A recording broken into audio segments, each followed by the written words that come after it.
Hello everyone, so hi, this is Saurabh Raina. इस video में हम रिवीजन करेंगे chemical bonding and molecular structure chapter की और मैं सारे टॉपिक रिवाइज कराऊंगा according to NCERT.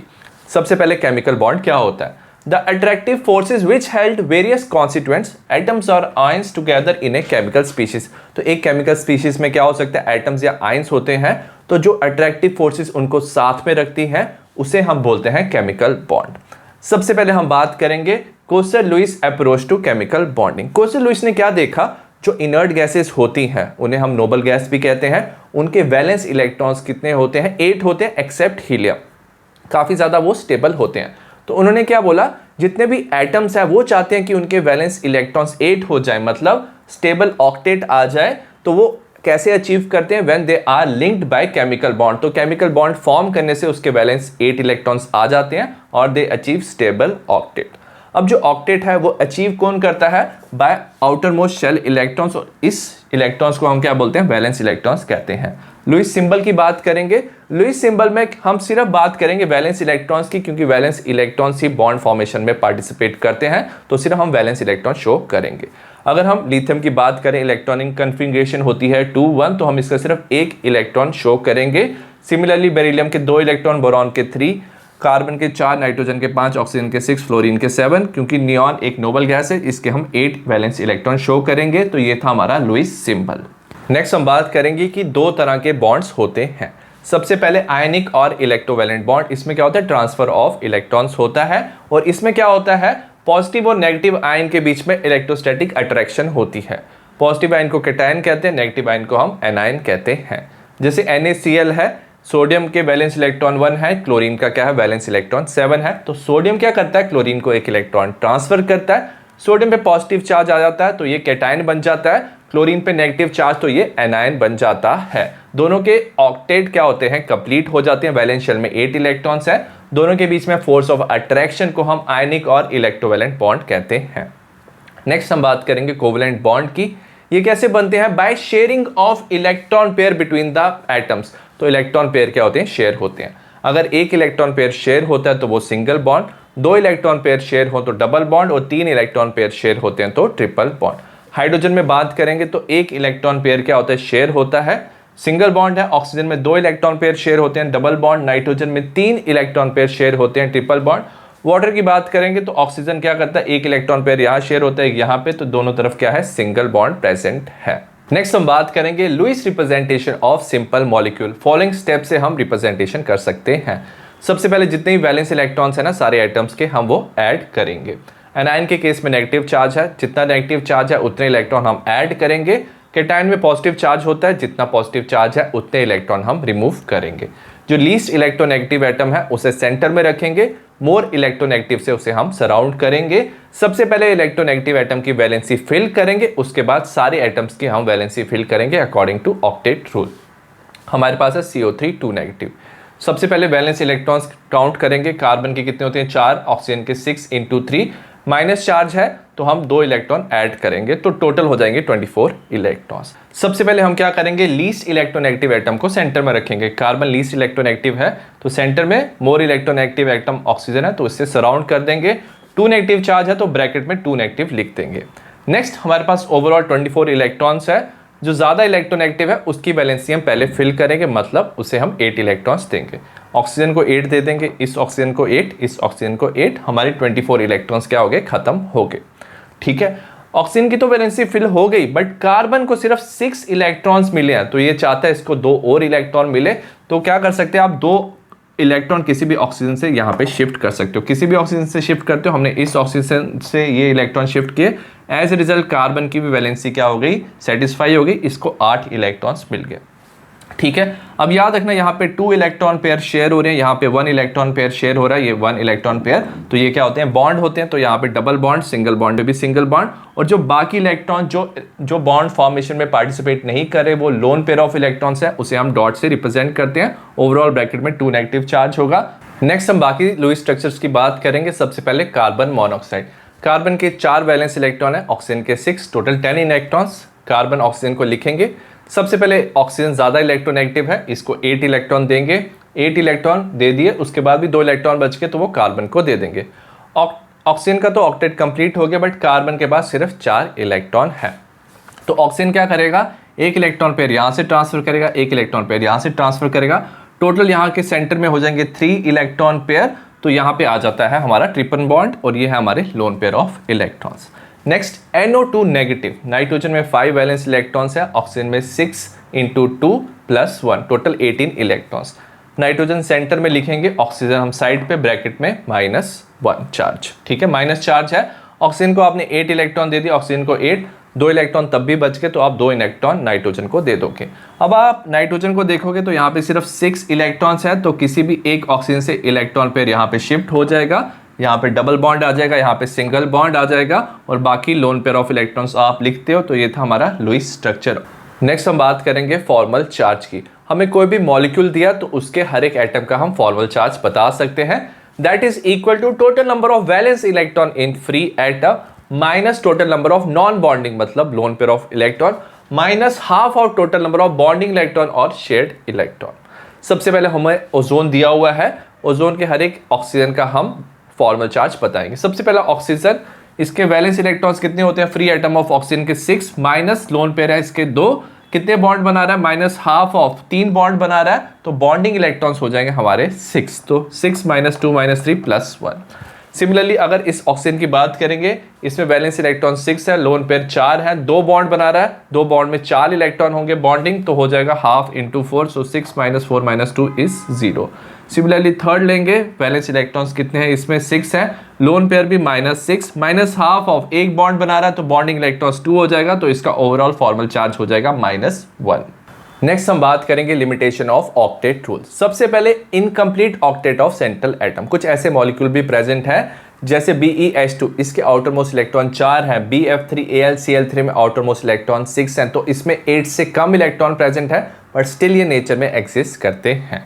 Odd electron molecule, nitric oxide और नाइट्रोजन डाइऑक्साइड में नाइट्रोजन में एक ऑड इलेक्ट्रॉन है, टोटल इलेक्ट्रॉन इसके पास 7 है, बट स्टिल ये नेचर में एग्जिस्ट करता है।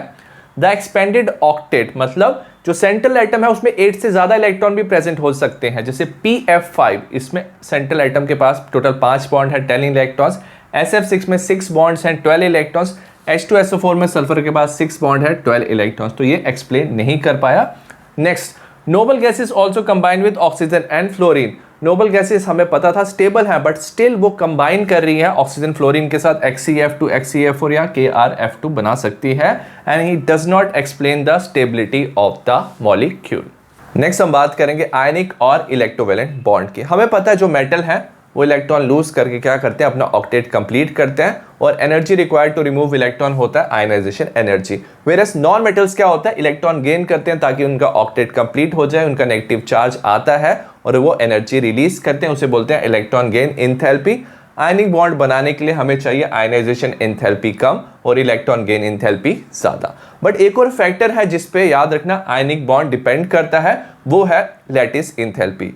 क्या होता है, जो आयनिक कंपाउंड है उनके पॉजिटिव और नेगेटिव आयंस होते हैं क्रिस्टलाइन लैटिस, एक 3 डायमेंशनल स्ट्रक्चर में ना वो अरेंज होते हैं, एज ए रिजल्ट वो स्टेबल होते हैं और वो एनर्जी रिलीज करते हैं, उसे बोलते हैं लैटिस एंथैल्पी, और आयनिक बॉन्ड उस पर डिपेंड करता है।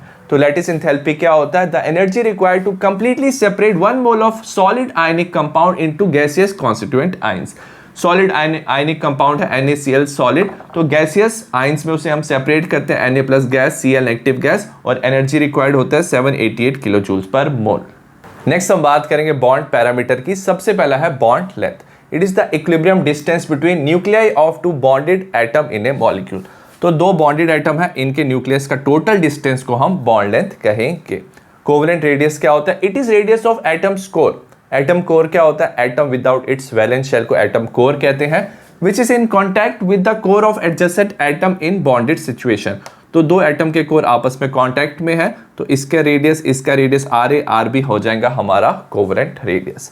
नेक्स्ट है हमारा वैन डर वाल radius. It is half the distance between the 2 similar atoms in separate molecule in solid. Example लेते हैं, क्लोरीन का एक मॉलिक्यूल है, क्लोरीन का दूसरा मॉलिक्यूल है, इसके हाफ डिस्टेंस को बोल देंगे हम कोवेलेंट रेडियस। बट हम क्या करेंगे, ये वाला एटम लेंगे, ये वाला जो सेपरेट मॉलिक्यूल के 2 एटम्स हैं उसका हम डिस्टेंस लेंगे न्यूक्लियस का और उसका हाफ कर देंगे, विच इज 180 पिकोमीटर, वो हो जाता है वैन डर वाल रेडियस, और इसमें हम वैलेंस शेल भी क्या कर लेते हैं, इंक्लूड कर लेते हैं। नेक्स्ट हम बात करेंगे बॉन्ड एंगल की। Angle between orbital containing bonding electron pair around central atom in molecule. तो सेंट्रल एटम के अराउंड जो बॉन्डिंग इलेक्ट्रॉन पेयर है, मतलब जो बॉन्ड है, वो हमें बॉन्ड एंगल बताता है। जैसे वाटर का बॉन्ड एंगल है 104.5। नेक्स्ट हम बात करेंगे बॉन्ड एंथैल्पी की। ये क्या होता है? ये एक एनर्जी होता है required to break 1 mole of bond. तो 1 मोल ऑफ बॉन्ड ब्रेक करते हैं of particular type between 2 atoms in gaseous state. तो 2 एटम गैसियस स्टेट में प्रेजेंट होने चाहिए। जैसे H2 गैस की फॉर्म में प्रेजेंट है, तो इसका 1 मोल बॉन्ड ब्रेक करेंगे तो हमें मिलेगा H गैस, इसके एटम सेपरेट हो जाएंगे और ये जो एनर्जी होगा इसे बॉन्ड एंथैल्पी कहेंगे 435.8 किलो जूल्स पर मोल।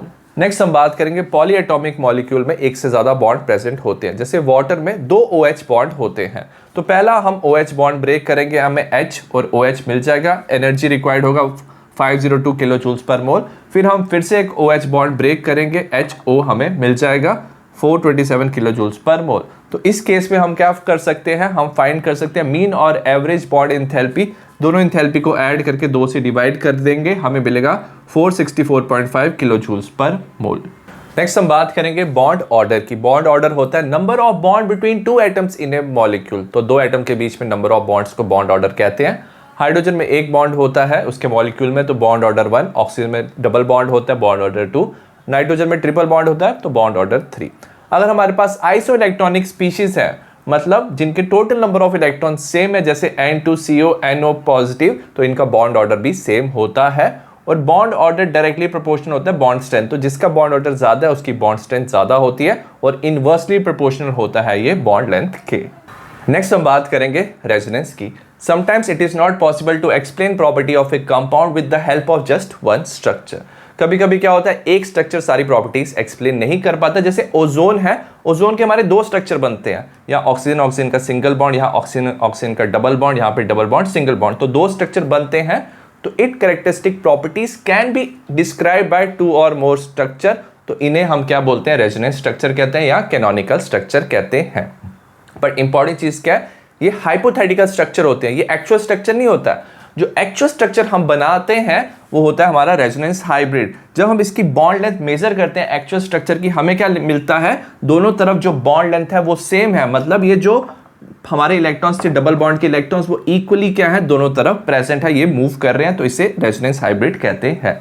सिमिलरली CO3 2 नेगेटिव में कार्बन ऑक्सीजन का double bond single bond negative charge, double bond single bond negative charge, double bond single bond negative charge, तो 3 स्ट्रक्चर बन सकते हैं रेजोनेंस स्ट्रक्चर। बट जो actual structure होगा उसमें carbon oxygen के तीनों बॉन्ड क्या होंगे? सेम, मतलब ये जो इलेक्ट्रॉन्स है डबल बॉन्ड के इक्वली तीनों तरफ प्रेजेंट है, इसे हम कहते हैं रेजोनेंस हाइब्रिड। नेक्स्ट हम बात करेंगे पोलैरिटी ऑफ बॉन्ड। सबसे पहले non polar covalent bond, example H2 and O2। अगर हम हाइड्रोजन की बात करें H2 की, इसमें 2 हाइड्रोजन होते हैं, दोनों की सेम इलेक्ट्रोनेगेटिविटी होगी, तो जो ये इलेक्ट्रॉन शेयर कर रहे हैं तो वो क्या होगा? सेंटर में प्रेजेंट होगा। But polar covalent bond, example HCl में क्या होगा? दोनों इलेक्ट्रॉन तो शेयर कर रहे हैं बट जो क्लोरीन है वो ज्यादा इलेक्ट्रोनेगेटिव है। एज ए रिजल्ट जो इलेक्ट्रॉन है वो थोड़ा क्लोरीन की तरफ शिफ्ट हो जाता है, इस पर डेल्टा नेगेटिव चार्ज आता है, इस पर डेल्टा पॉजिटिव चार्ज आ जाता है, इसे हम बोलते हैं पोलैरिटी।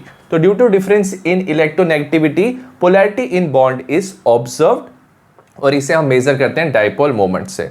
इसको हम रिप्रेजेंट कर सकते हैं, एरो का हेड जो है वो रिप्रेजेंट करता है मोर इलेक्ट्रोनेगेटिव और जो पॉजिटिव है रिप्रेजेंट करता है लेस इलेक्ट्रोनेगेटिव एटम को। तो डाइपोल मोमेंट किसके इक्वल हो जाता है? चार्ज, कितना चार्ज है इनटू डिस्टेंस ऑफ सेपरेशन, तो दोनों का डिस्टेंस कितना है। यूनिट होता है D/D से रिप्रेजेंट करते हैं और 1D होता है 1.33564 10⁻³ कूलम्स मीटर। अगर हम वाटर की बात करें, वाटर में क्या होता है? ये बेंड शेप होता है, इसका डाइपोल इसकी तरफ है, डाइपोल यहाँ पे है। ओवरऑल ये दोनों डाइपोल क्या हो जाते हैं? ऐड हो जाते हैं और इसका डाइपोल होता है 1.85D। बट अगर हम BeF2 की बात करें, ये 180 डिग्री का होता है, एक डाइपोल इस तरफ है, एक डाइपोल इस तरफ है, दोनों इक्वल है, वो एक दूसरे को कैंसिल कर देते हैं, तो ओवरऑल डाइपोल मोमेंट इसका 0 हो जाता है। सिमिलरली BF3 में क्या होता है? ये 120 डिग्री में होता है, एक डाइपोल इस तरफ है, एक डाइपोल इस तरफ है, एक डाइपोल इस तरफ है, ओवरऑल ये तीनों डाइपोल एक दूसरे को कैंसिल करते हैं और डाइपोल मोमेंट हमारा 0 हो जाता है। नेक्स्ट NH3 NF3 के डाइपोल की बात करेंगे। NH3 में क्या होता है? लोन पेयर का डाइपोल इस तरफ होता है, नाइट्रोजन ज्यादा इलेक्ट्रोनेगेटिव है तो तीनों डाइपोल इसकी तरफ होंगे। बट NF3 में लोन पेयर का डाइपोल तो इस तरफ होता है, बट फ्लोरीन ज्यादा इलेक्ट्रोनेगेटिव है तो डाइपोल इस तरफ होगा। यहाँ पे चारों डाइपोल ऐड हो रहे हैं, यहाँ पे क्या हो रहा है? एक डाइपोल क्या कर रहा है? कैंसिल कर रहा है, so overall dipole moment of NH3 ज्यादा हो जाता है, विच इज 4.9 10⁻³ कूलम्स मीटर, और NF3 का हो जाता है 0.8 10⁻³ कूलम्स मीटर। नेक्स्ट हम बात करेंगे फजान्स रूल की। ये हमें बताता है magnitude of covalent character in ionic bond. अगर हमारे पास आयनिक कंपाउंड है, इसमें क्या होता है कैटायन एनायन, कैटायन क्या करता है एनायन के इलेक्ट्रॉन क्लाउड को ना अपनी तरफ खींचता है, एज ए रिजल्ट याद रखना कोवेलेंट कैरेक्टर हमारा इंक्रीज होता है आयनिक बॉन्ड में। सबसे पहले smaller the size of cation, जितना ज्यादा छोटा साइज होता है कैटायन का उसका उतना ज्यादा स्ट्रॉन्ग न्यूक्लियस होता है, वो इलेक्ट्रॉन क्लाउड को अपनी तरफ ज्यादा खींचता है, इसे हम बोलते हैं पोलराइजिंग पावर। LiCl NaCl में Li का स्मॉल साइज है, वो इलेक्ट्रॉन क्लाउड को अपनी तरफ ज्यादा खींचेगा, तो कोवेलेंट कैरेक्टर इंक्रीज होता है। Next larger the size of anion, anion का जब साइज बड़ा होगा तो उसके इलेक्ट्रॉन क्लाउड को अपनी तरफ खींचना इजी होगा, तो उसे हम बोलते हैं पोलराइजेबिलिटी। तो Na NaCl में I का साइज बड़ा है तो इसकी ज्यादा पोलराइजेबिलिटी है। अगर दो कैटायन का साइज स्मॉल है तो एक कैटायन का इलेक्ट्रॉनिक कन्फिग्रेशन हो सकता है N-1 DNNS0, तो ये होता है ट्रांजिशन एलिमेंट्स का। It has more polarizing power than NS2 NP6, मतलब उसकी ज्यादा पोलराइजिंग पावर होगी। ये इलेक्ट्रॉनिक कन्फिग्रेशन होता है हमारा अल्कली या अल्कलाइन अर्थ मेटल का। तो ट्रांजिशन मेटल का ज्यादा क्या होता है पोलराइजेबिलिटी होती है। तो AgCl एंड KCl में दोनों का साइज तो बराबर है, बट AgCl ट्रांजिशन एलिमेंट है तो इसका ज्यादा क्या होगा कोवेलेंट कैरेक्टर होगा। नेक्स्ट हम बात करेंगे valence shell electron pair repulsion theory, इसे हम वेस्पर थ्योरी भी कहते हैं। ये शेप ऑफ मॉलिक्यूल बताता है और शेप ऑफ मॉलिक्यूल डिपेंड करता है number of valence shell electron pair around the central atom.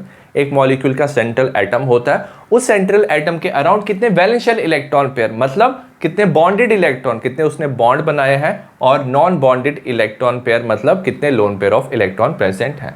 अब ये जो इलेक्ट्रॉन पेयर होते हैं ना वो एक दूसरे को रिपेल करते हैं, और ऑर्डर ऑफ रिपल्शन क्या होता है लोन पेयर में सबसे ज्यादा होता है, then lone pair bond pair, then bond pair. अब ये जो इलेक्ट्रॉन है वो ऑक्यूपाई करते हैं ऐसी पोजीशन जहां पे क्या है मिनिमम रिपल्शन है और मैक्सिमम डिस्टेंस होने चाहिए एक दूसरे से, और उससे शेप ऑफ मॉलिक्यूल पता चलता है। नेक्स्ट हम बात करेंगे shape of molecule when central atom has no lone pair. जब सेंट्रल एटम में कोई लोन पेयर नहीं होता, सिर्फ बॉन्ड पेयर होता है, और बॉन्ड पेयर की रिपल्शन होंगी। सपोज सिर्फ दो बॉन्ड पेयर हैं, सो एज ए रिजल्ट हमारा लीनियर स्ट्रक्चर बनता है लाइक BeCl2, बॉन्ड एंगल 180 होगा। अगर तीन बॉन्ड पेयर प्रेजेंट है तो ट्राइगोनल प्लेनर स्ट्रक्चर बनता है लाइक BF3 और बॉन्ड एंगल होता है हमारा 120। और अगर चार बॉन्ड प्रेजेंट है तो हमारा क्या बनता है टेट्राहेड्रल स्ट्रक्चर बनता है, ये 3 डायमेंशनल स्ट्रक्चर है, बॉन्ड एंगल होता है 109.5। सिमिलरली अगर 5 बॉन्ड प्रेजेंट है तो बनता है ट्राइगोनल बायपिरामिडल। ट्राइगोनल मींस ये तीन जो बॉन्ड है एक ही प्लेन में रहते हैं 120 डिग्री पे, ये बॉन्ड होता है इक्वेटोरियल बॉन्ड, ये काफी स्टेबल होता है, सो इसका बॉन्ड लेंथ स्मॉल होता है। Whereas above and below the plane हमारे रहते हैं एक्सियल बॉन्ड, इसका बॉन्ड एंगल होता है 90 डिग्री, ठीक है, और ये याद रखना ज्यादा स्टेबल नहीं होते तो इनकी बॉन्ड लेंथ लॉन्गर होती है। नेक्स्ट हमारा है अगर 6 बॉन्ड पेयर प्रेजेंट है तो ऑक्टाहेड्रल शेप आती है, 4 बॉन्ड प्लेन पे होते हैं 90 डिग्री पे, 1 above and below the plane ये भी 90, तो सारे बॉन्ड 90 डिग्री पे रहते हैं, एग्जांपल SF6। नेक्स्ट हम बात करेंगे molecule with central atom having 1 और मोर लोन पेयर। सेंट्रल एटम में अगर लोन पेयर प्रेजेंट है तो उसकी शेप क्या होगी। सबसे पहले अगर हमारे नंबर ऑफ बॉन्डिंग पेयर 2 है, नंबर ऑफ लोन पेयर 1 है, टोटल 3 इलेक्ट्रॉन पेयर है, तो ये ट्राई करेंगे पोजीशन हमारा ट्राइगोनल प्लेनर पोजीशन जिसमें बॉन्ड एंगल होता है 120। तो बट इसमें क्या हो जाएगा, एक तरफ हमारा क्या होगा लोन पेयर होगा। याद रखना वेस्पर थ्योरी में डबल बॉन्ड को भी हम सिंगल बॉन्ड की तरह कंसीडर करते हैं, तो ये एक बॉन्ड पे ये लोन पेयर, और याद रखना लोन पेयर बॉन्ड पेयर की रिपल्शन ज्यादा होती है, बॉन्ड एंगल 120 की जगह 119.5 होगा। SO2 की ये शेप है bent shape. Suppose 3 bond pair एक लोन पेयर है, होना चाहिए था ये टेट्राहेड्रल शेप, बट एक तरफ क्या है लोन पेयर प्रेजेंट है, लोन पेयर बॉन्ड पेयर की ज्यादा रिपल्शन है, बॉन्ड एंगल 109.5 की जगह 107 हो जाएगा, ये NH3 है, इसे बोलते हैं ट्राइगोनल पिरामिडल शेप। सिमिलरली अगर हमारे पास है 2 बॉन्ड पेयर 2 लोन पेयर, तो ये भी हमारा होना चाहिए था tetrahedral shape, but 2 lone pair present है, लोन पेयर की रिपल्शन सबसे ज्यादा होती है, so as a result bond angle हमारा हो जाएगा 104.5, वाटर में होता है ये बेंट शेप। नेक्स्ट हमारे पास बॉन्ड पेयर 4 है, लोन पेयर 1 है, ये होना चाहिए था ट्राइगोनल बायपिरामिडल शेप, बट जो लोन पेयर है इसमें कहा जाएगा, याद रखना एक होता है एक्सियल और एक होता है equatorial position, equatorial stable position है, लोन पेयर वहां पे चले जाते हैं, और ये SF4 में जो शेप बनता है इसे बोलते हैं हम seesaw shape. Next 3 bond pair हैं 2 लोन पेयर हैं, तो टोटल 5 इलेक्ट्रॉन पेयर हैं, तो ये ट्राइगोनल बायपिरामिडल की पोजीशन ट्राई करेगा बनाने की, बट दो लोन पेयर याद रखना इक्वेटोरियल पोजीशन पे जाते हैं क्योंकि वो ज़्यादा स्टेबल है। ClF3 का हमारा जो ये शेप बनेगा ये टी शेप बनेगा। नेक्स्ट बॉन्ड पेयर 5 है, लोन पेयर 1 है, तो टोटल 6 इलेक्ट्रॉन पेयर है। ये ऑक्टाहेड्रल पोजीशन की ट्राई करेगा, बट लोन पेयर होने की प्रेजेंस होने की वजह से BrF5 का स्ट्रक्चर हो जाएगा square pyramidal shape. Next 4 bond pair 2 lone pair, तो 6 इलेक्ट्रॉन पेयर है, तो ये ऑक्टाहेड्रल शेप की ट्राई करेगा, बट 2 लोन पेयर याद रखना अपोजिट पोजीशन पे जाते हैं और ये जो शेप है XeF4 का ये है हमारा स्क्वायर प्लेनर शेप। नेक्स्ट हम बात करेंगे वैलेंस बॉन्ड थ्योरी की। सपोज हमारे पास 2 हाइड्रोजन है, hydrogen A and hydrogen B। जब ये एक दूसरे को अप्रोच करते हैं तो कुछ फोर्सेस अराइज करती हैं। अट्रैक्टिव फोर्स हो सकता है nucleus of A electron of A, nucleus of B electron of B, nucleus of A and electron of B, nucleus of B electron of A. Repulsive force हो सकती है electron of A electron of B, nucleus of A nucleus of B. But याद रखना attractive forces ज़्यादा होती हैं, ठीक है। तो जैसे आप क्या करते हो, इसका डिस्टेंस इंटरन्यूक्लियर डिस्टेंस को कम करते हो, एक ऐसा स्टेज आता है जब इस मॉलिक्यूल की मिनिमम एनर्जी एक्वायर कर लेते हैं दोनों हाइड्रोजन साथ में, उसे हम बोलते हैं कि दोनों के बीच में क्या बना है, बॉन्ड फॉर्मेशन हुआ है, और ये जो एनर्जी रिलीज हो रही है इसे हम बोलते हैं बॉन्ड एंथैल्पी। नेक्स्ट हम बात करेंगे ऑर्बिटल ओवरलैप कंसेप्ट की। ये बताता है जो बॉन्ड फॉर्मेशन है it is result of overlap of orbital. Orbital होते हैं हमारे हाफ फिल्ड। सबसे पहले पॉजिटिव ओवरलैप की बात करेंगे। इसमें क्या होता है, ये जो ऑर्बिटल होते हैं जो ओवरलैप करते हैं इन द फेस होना चाहिए, मतलब इन दोनों की स्पेस में ओरिएंटेशन सेम होना चाहिए। इसे रिप्रेजेंट करते हैं पॉजिटिव पॉजिटिव ओवरलैप कर रहा है, एज ए रिजल्ट ये बॉन्ड स्टेबल होता है। इसमें positive positive positive positive negative negative positive positive negative negative, तो ये जो ओवरलैप है पॉजिटिव कहते हैं। नेगेटिव ओवरलैप क्या होता है, आउट ऑफ फेस, मतलब एक पॉजिटिव एक नेगेटिव दोनों कंबाइन करें, मतलब एक का फेस ओरिएंटेशन डिफरेंट है, दूसरे का भी ओरिएंटेशन डिफरेंट है, दोनों बॉन्ड बना रहे हैं, तो ये थोड़े अनस्टेबल बॉन्ड बनते हैं। जीरो ओवरलैप भी हो सकता है, मतलब कि जो PX एंड S है दोनों में ओवरलैप होगा ही नहीं, PX एंड PZ में भी बिल्कुल ओवरलैप नहीं हो सकता है। तो याद रखना सिर्फ जो पॉजिटिव ओवरलैप है वही स्टेबल होता है और वही बॉन्ड फॉर्मेशन करता है। नेक्स्ट हम बात करेंगे टाइप ऑफ कोवलेंट बॉन्ड। सबसे पहले सिग्मा बॉन्ड है। It is end to end overlap of bonding orbital along the internuclear axis. तो ये इंटरन्यूक्लियर एक्सिस होता है, तो बॉन्डिंग ऑर्बिटल इसके अलोंग ओवरलैप करते हैं, तो इसे सिग्मा बॉन्ड कहते हैं। ये हेड ऑन ओवरलैप भी होता है एंड एक्सेल ओवरलैप भी होता है। 3 तरह के सिग्मा बॉन्ड बन सकते हैं, याद रखना। S and S orbital half field sigma bond बना सकता है ओवरलैप से, S एंड P ऑर्बिटल बना सकते हैं and P and P orbital can form sigma bond. Whereas जो पाई बॉन्ड है सिर्फ P ऑर्बिटल बनाते हैं, ये एक दूसरे से पैरेलल होते हैं and perpendicular to the internuclear axis, ये साइड वाइज ओवरलैप करते हैं। अब जो ओवरलैप होता है वो above and below the plane होता है, तो इलेक्ट्रॉन क्लाउड को हम ऐसे भी शो करते हैं, तो ये एक हमारा पाई बॉन्ड है। इंपॉर्टेंट पॉइंट याद रखना, सिग्मा बॉन्ड में ज़्यादा ओवरलैप होता है तो वो ज़्यादा स्ट्रॉन्गर होते हैं पाई बॉन्ड से, और मल्टीपल बॉन्ड जब भी बनता है तो पहले हमेशा हमारा सिग्मा बॉन्ड बनता है, उसके बाद हमारा पाई बॉन्ड फॉर्म होता है।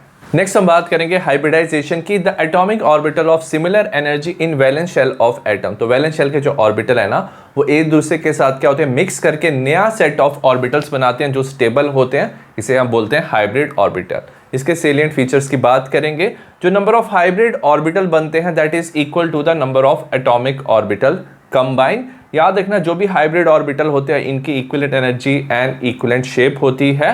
जब वो स्पेस में अरेंज करते हैं तो इनमें मिनिमम रिपल्शन होना चाहिए, और ये जो है ये स्टेबल बॉन्ड बनाते हैं। नेक्स्ट हम बात करेंगे टाइप ऑफ हाइब्रिडाइजेशन। सबसे पहले sp हाइब्रिडाइजेशन की बात करेंगे। एग्जांपल है BeCl2। बेरिलियम क्लोरीन के साथ 2 बॉन्ड बना रहा है, तो इसके पास 2 हाफ फिल्ड ऑर्बिटल होने चाहिए। तो बेरिलियम की बात करेंगे, इसका इलेक्ट्रॉनिक कन्फिग्रेशन होता है 1s2 2s2। अब अगर s को देखोगे तो फुली फिल्ड है, तो ये क्या करेगा, एक्साइटेड स्टेट में जाएगा, मतलब जो एक इलेक्ट्रॉन है s से वो 2p में जंप कर जाएगा, तो हमारा बन जाएगा 2s1 2p1। अब जो वैलेंस शेल में ऑर्बिटल होंगे ना वो क्या करेंगे, हाइब्रिडाइजेशन, तो s एंड p ऑर्बिटल क्या करेंगे, आपस में मिक्स होके 2 हमारे ऑर्बिटल बनाएंगे। ये sp के 2 ऑर्बिटल हमारे बन जाएंगे। वो अपने आप को ऐसी पोजीशन में अरेंज करेंगे जहाँ पे मिनिमम रिपल्शन है, तो 180 डिग्री पे अरेंज करेंगे तो लीनियर बन जाएगा। दोनों में क्या एक इलेक्ट्रॉन प्रेजेंट होगा। अब क्लोरीन की बात करें होता है 3p5, इसका p ऑर्बिटल क्या होता है, हाफ फील्ड। तो बेरिलियम के साथ क्लोरीन के जो हाफ फील्ड ऑर्बिटल है वो क्या करेंगे, ओवरलैप करके 2 बॉन्ड बनाएंगे, हमारा बन जाएगा BeCl2। अगर sp की बात करेंगे तो इसमें 50% s कैरेक्टर होता है क्योंकि ये s 1s और 1p से बना है। नेक्स्ट हम बात करेंगे sp2 हाइब्रिडाइजेशन की। हमारे पास BCl3 है, बोरॉन क्लोरीन के साथ 3 बॉन्ड बनाएगा। बोरॉन के इलेक्ट्रॉनिक कन्फिग्रेशन है 1s2 2s2 2p1। इसके पास एक हाफ फिल्ड ऑर्बिटल है, इसे 3 चाहिए, तो क्या होता है ये एक्साइटेड स्टेट में जाएगा तो एक इलेक्ट्रॉन s से p में जंप करता है। हमारे पास 3 हाफ फिल्ड ऑर्बिटल आ जाते हैं s का और 2 p का। वैलेंस शेल के जो ऑर्बिटल है वो क्या करेंगे, मिक्स होंगे, एक s और 2 p मिक्स होके हमारा हाइब्रिडाइजेशन बनाएंगे, हमारे 3 sp2 ऑर्बिटल्स बनेंगे। ये तीनों अपने आप को अरेंज करेंगे स्पेस में जहां पे मिनिमम रिपल्शन है, तो ये ट्राइगोनल प्लेनर स्ट्रक्चर बनाते हैं और तीनों में एक एक इलेक्ट्रॉन प्रेजेंट होगा। अगर क्लोरीन की बात करें, ये होता है 3p5, तो इसका एक p ऑर्बिटल हाफ फिल्ड होता है, तो p ऑर्बिटल इसके साथ ओवरलैप करके क्या बनाता है, सिग्मा बॉन्ड, तो हमारा ये स्ट्रक्चर बनता है trigonal planar structure with 120 degree angle. और अगर s कैरेक्टर की बात करें, sp2 में एक s और 2 p है, तो एज ए रिजल्ट इसका s कैरेक्टर 33% होता है। नेक्स्ट हम बात करेंगे sp3 हाइब्रिडाइजेशन की। हमारे पास CH4 है, कार्बन का electronic configuration 1s2 2s2 2p2 होता है। इसके पास 2 हाफ फिल्ड ऑर्बिटल होंगे, बट इसे चाहिए 4 बॉन्ड बनाने, तो 4 हाफ फिल्ड ऑर्बिटल चाहिए। तो कार्बन क्या करता है, एक इलेक्ट्रॉन को एक्साइटेड स्टेट में भेजता है, 2s से 2p में भेजता है। सो एज ए रिजल्ट हमें 4 हाफ फिल्ड ऑर्बिटल मिल जाते हैं, ये आपस में ओवरलैप करेंगे, एक s और 3p ओवरलैप करके हमारा sp3 हाइब्रिडाइज ऑर्बिटल बनाएंगे। 4 ऑर्बिटल बनेंगे, ठीक है, चारों अपने आप को ऐसे अरेंज करेंगे 3 डायमेंशनल स्पेस में और एंगल हो जाएगा 109.5, इसे बोलते हैं टेट्राहेड्रल स्ट्रक्चर। अगर हम हाइड्रोजन की बात करें, ये होता है 1s1। हर एक हाइब्रिड ऑर्बिटल में एक एक इलेक्ट्रॉन होगा, इसके s ऑर्बिटल में एक इलेक्ट्रॉन है, तो ये ओवरलैप करेगा, इसके साथ सिग्मा बॉन्ड बनाएगा और हमारा ये स्ट्रक्चर बन जाएगा। अगर हम बात करें s कैरेक्टर की sp3 में, तो एक s है और 3 p है, तो s कैरेक्टर हो जाएगा 25%। नेक्स्ट अगर हम बात करें NH3 की, इसकी electronic configuration 1s2 2s2 2p3, तो इसे 3 बॉन्ड बनाने, इसके पास ऑलरेडी 3 हाफ फिल्ड ऑर्बिटल है। बट याद रखना, वैलेंस शेल के जितने भी सारे ऑर्बिटल हैं वो हाइब्रिडाइजेशन में पार्ट लेते हैं, अगर लोन पेयर है तब भी वो पार्टिसिपेट करते हैं। सो एज ए रिजल्ट चारों ऑर्बिटल क्या करेंगे, हाइब्रिडाइजेशन शो करेंगे, हमारा sp3 हाइब्रिडाइज ऑर्बिटल बनेगा। एक ऑर्बिटल पे लोन पेयर ऑफ इलेक्ट्रॉन्स होंगे और बाकी 3 ऑर्बिटल में हाइड्रोजन इसके साथ बॉन्ड बना लेगा। अब लोन पेयर बॉन्ड पेयर की रिपल्शन की वजह से ये हमारा क्या बन जाएगा, 107 डिग्री का एंगल हो जाएगा और ये हमारा पैरामिडल शेप बनेगा। सिमिलरली वाटर में ऑक्सीजन होता है 1s2 2s2 2p4, इसमें भी क्या है, 2 हाफ फिल्ड ऑर्बिटल है।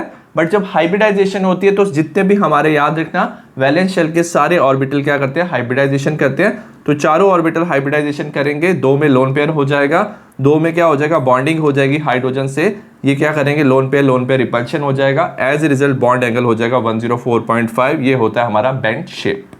नेक्स्ट हम बात करेंगे sp3d हाइब्रिडाइजेशन की। हमारे पास PCl5 है, इलेक्ट्रॉनिक कन्फिग्रेशन होता है 3s2 3p3, मतलब 3 हाफ फिल्ड ऑर्बिटल है, बट इसे 5 बॉन्ड बनाने हैं। वो क्या करता है, एक 3s से 3d में इलेक्ट्रॉन को भेज देता है, हमारे पास 5 हाफ फिल्ड ऑर्बिटल मिलते हैं और ये आपस में हाइब्रिडाइजेशन करते हैं। एक s 3p और एक d, हमारा sp3d हाइब्रिडाइजेशन होता है। अब क्या होता है, हाइब्रिडाइजेशन के बाद जो क्लोरीन का हाफ फिल्ड p ऑर्बिटल है उसके साथ बॉन्ड बनाता है। हम डायरेक्ट स्ट्रक्चर बनाएंगे, तो जो फॉस्फोरस है वो क्लोरीन के साथ क्या करता है, एक ही प्लेन में 3 जगह से जुड़ा है, एंगल होगा 120 डिग्री, ये होगा equatorial bond, and above and below the plane वो 90 डिग्री पे रहता है, इससे बोलते हैं एक्सियल बॉन्ड। एक्सियल बॉन्ड ज्यादा लॉन्गर होते हैं इक्वेटोरियल बॉन्ड से, क्योंकि एक्सियल को ज्यादा रिपल्शन मिलती है। सिमिलरली sp3d2, हमारे पास sf6 से 6 बॉन्ड बनाने हैं सल्फर को।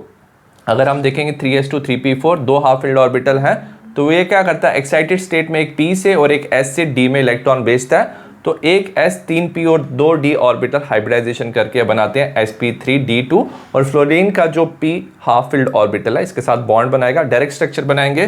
तो सल्फर के साथ जो फ्लोरीन है ये जुड़ा हुआ है एक ही प्लेन में 90 degree, above and below the plane ये भी 90 डिग्री है, तो ये है हमारा ऑक्टाहेड्रल शेप।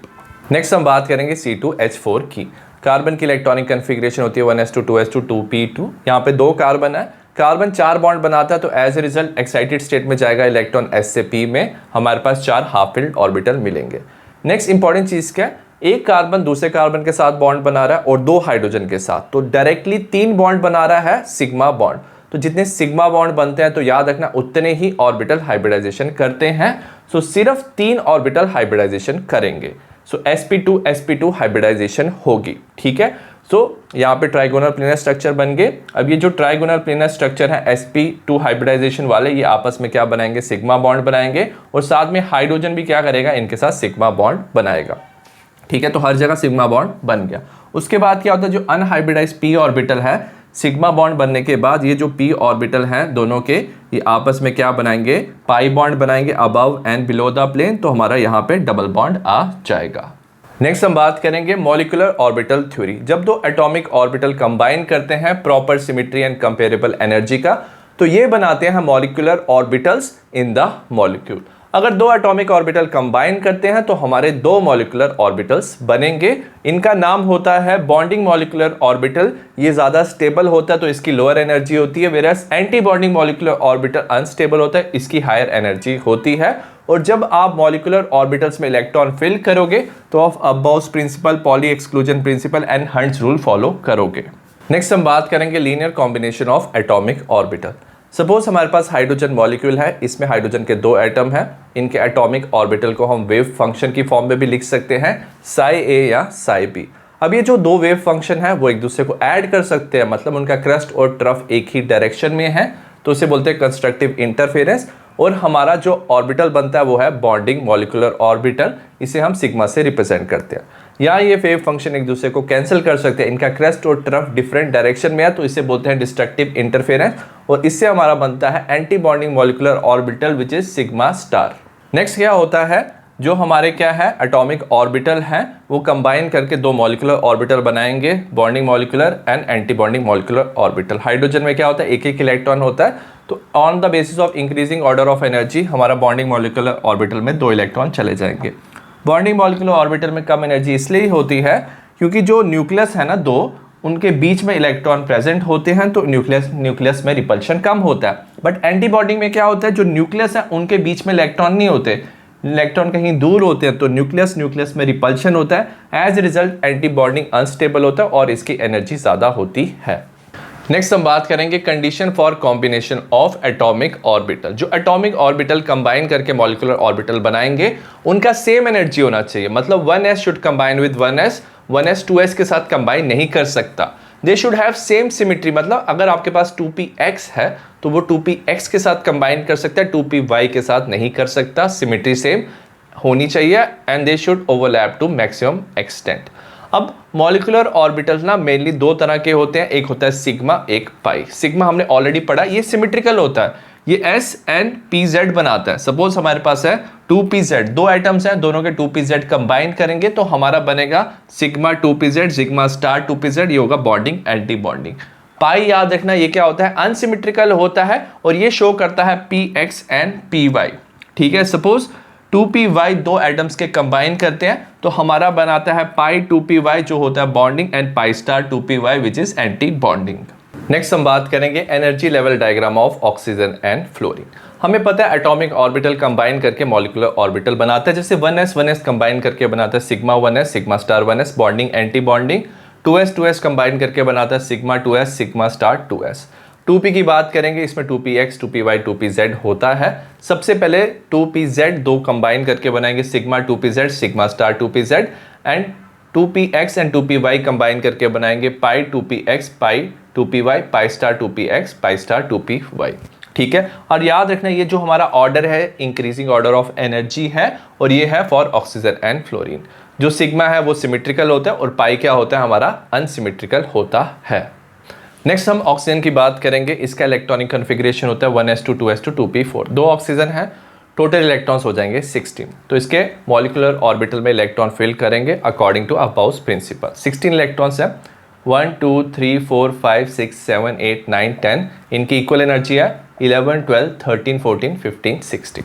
ठीक है, इसको हम लिख सकते हैं सिग्मा 1s2, क्योंकि दो इलेक्ट्रॉन है, sigma star 1s2, sigma 2s2, sigma star 2s2, sigma 2pz2।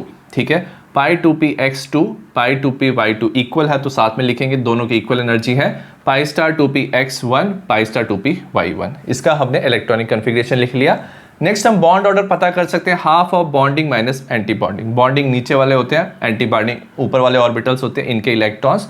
So half of bonding electrons होंगे 1 2 3 4 5 6 7 8 9 10, माइनस एंटी बॉन्डिंग होंगे 1 2 3 4 5 6। ठीक है, तो ये 2 आ जाएगा। अगर आप देखोगे तो इसमें क्या है, अनपेयर्ड इलेक्ट्रॉन्स, दो अनपेयर्ड इलेक्ट्रॉन प्रेजेंट है, इसे हम बोलते हैं पैरामैग्नेटिक। ये क्या होता है, अट्रैक्ट करता है मैग्नेटिक फील्ड को।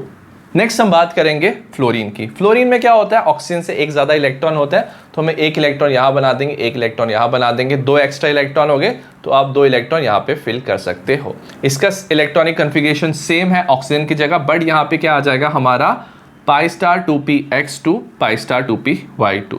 बॉन्ड ऑर्डर निकालेंगे, half of bonding minus anti bonding, bonding हमारे 10 हो जाएंगे, एंटी बॉन्डिंग में 2 इंक्रीज हो गए तो हो जाएंगे -8, तो बॉन्ड ऑर्डर हो जाएगा 1। सिंगल बॉन्ड बनाता है, यहाँ पे डबल बॉन्ड बनाता है। अगर आप देखोगे सारे इलेक्ट्रॉन्स क्या हैं, डबल हैं, तो सारे इलेक्ट्रॉन्स पेयर्ड हैं, सो ये डायमैग्नेटिक है, मतलब ये रिपेल होता है मैग्नेटिक फील्ड से। नेक्स्ट हम बात करेंगे energy level diagram of nitrogen, carbon and boron. इनकी जो डायग्राम होती है ऑक्सीजन फ्लोरीन से डिफरेंट होती है, इसलिए होती है क्योंकि इसका जो 2s है 2p है, इनकी एनर्जी थोड़ी सेम होती है, तो दोनों मिक्स हो सकते हैं थोड़ा सा। एज ए रिजल्ट क्या होता है, इसमें जो सिग्मा 2pz है उनकी एनर्जी π2px π2py से ज्यादा होती है। नाइट्रोजन की बात करेंगे, इलेक्ट्रॉनिक कन्फिग्रेशन होता है 1s2 2s2 2p3, ठीक है। टोटल 7 इलेक्ट्रॉन है, 2 नाइट्रोजन है, तो 14 इलेक्ट्रॉन फिल करेंगे। 1 2 3 4 5 6 7 8 9 10 11 12 13 14 इलेक्ट्रॉनिक कन्फिग्रेशन लिखेंगे, sigma 1s2 sigma star 1s2 sigma 2s2 sigma star 2s2 π2px2 π2py2 and sigma 2pz2। Bond order लिखेंगे, half of bonding electron minus anti bonding, bonding होगी 1 2 3 4 5 6 7 8 9 10 और anti bonding हमारे हो जाएंगे 4।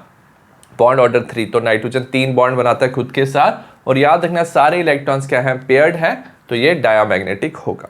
अगर आप He2 and Be2 का अगर आप बॉन्ड ऑर्डर निकालोगे तो bonding and anti bonding electrons दोनों में क्या आते हैं, same, bond order 0। So bond order 0 होने की वजह से ये दोनों नेचर में एग्जिस्ट नहीं करते हैं।